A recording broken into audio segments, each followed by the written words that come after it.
For pretty much his entire NBA career, Russell Westbrook has been one of the most exciting, most criticized, most polarizing, and ultimately most interesting players in the NBA. From becoming a surprising top 5 selection back in the 2008 NBA draft, to becoming part of an incredible young duo with Kevin Durant, to his playstyle resulting in a rift between him and Durant, leading to averaging a triple-double, winning an MVP, and mounds of criticism, to now rejoining his former Oklahoma City Thunder teammate James Harden in Houston, Westbrook's career has had no shortage of storylines. But I feel like to this point, much of the Westbrook story has been covered pretty extensively. But there's one piece of his career that I don't think has been properly evaluated by very many people.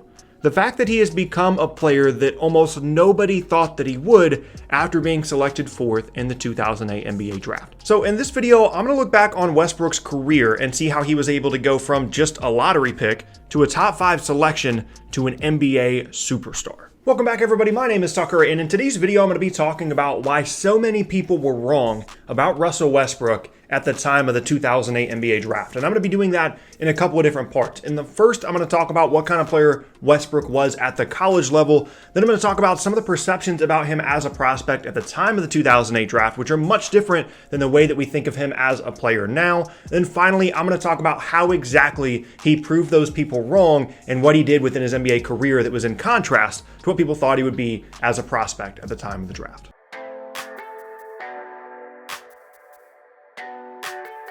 So first, let's go back to Westbrook's days at UCLA.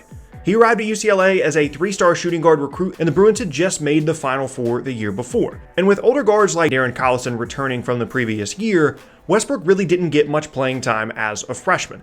That team once again made the Final Four, and Westbrook went into his sophomore season at UCLA looking to make a big leap. In his sophomore year, with freshman sensation Kevin Love coming to the team for the 2007-2008 season, and Collison still there to run the point, Westbrook used his athleticism to get to the rim, play make for others, and was a really good defender, leading the team in assists while being second in minutes and steals. With Westbrook playing that high-energy, complementary role, the team once again made the Final Four, this time losing to Derrick Rose and the Memphis Tigers, and after the season, Love, Westbrook, and Junior Wing, Luke Richard, and Bahamute all declared for the draft.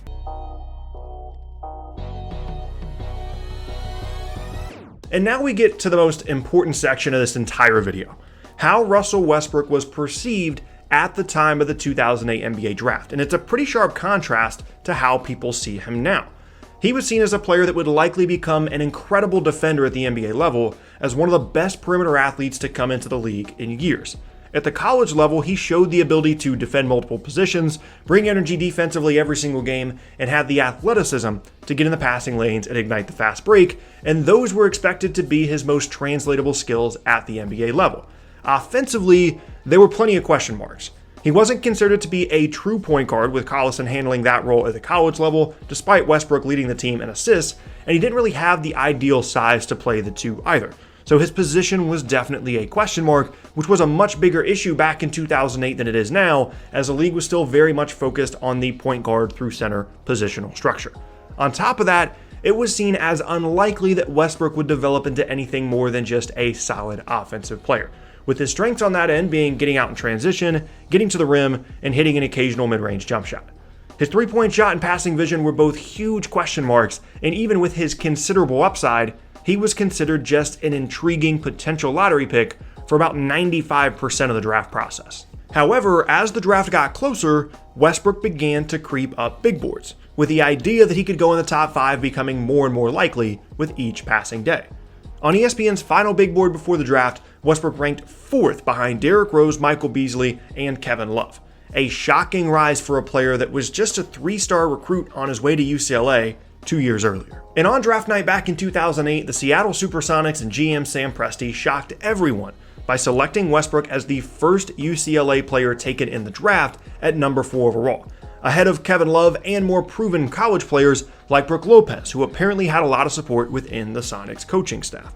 After the draft, Presti cited Westbrook's defense, work ethic, the respect he gained from his teammates and competitors, and coming from a winning culture at UCLA as his reasoning for taking such a big risk with the 4th overall pick. But that didn't stop many analysts from trashing the pick, most notably Mark Jackson and Dick Vitale, who both thought Love should have ended up in Seattle. But on the surface, the reasoning from Presti was sound. They knew they had a lethal scorer in Kevin Durant and an intriguing scoring wing and Jeff Green already on the roster, so what they really needed was perimeter defense and high-level complementary players, which they thought they were getting in Westbrook along with Serge Ibaka later in the draft and James Harden the following year, both of which were thought to be at least solid to very good defenders at the NBA level at the time that they were drafted. And all three of those picks came with their fair share of criticism, but turned out to be part of an incredible 3 years of drafting by Presti.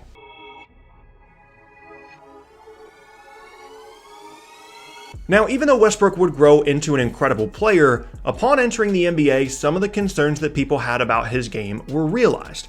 He struggled to shoot well from the floor as a rookie on a bad Thunder team, and the passing concerns were still there as well, with a really poor assist-to-turnover ratio. But honestly, that was about what was expected for him.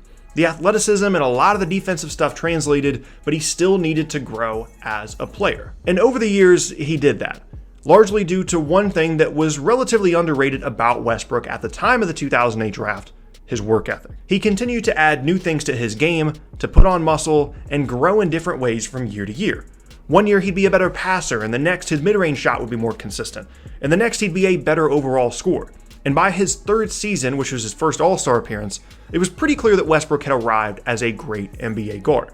And what became really strange about him throughout his career was the tendency of his per-game stats to fluctuate so drastically from year to year. His assists and points per game would move around a lot in any given season, even with Durant still there. But there was still no arguing that Westbrook was an effective and fearless sidekick for KD.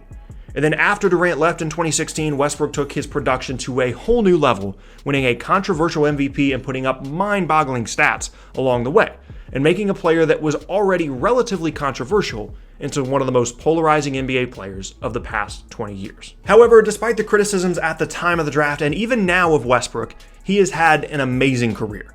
Maybe he wasn't ever your favorite player, and he certainly wasn't mine, by the way, or you didn't love his game or the way he played or the aggression with which he played, but you can't deny the production.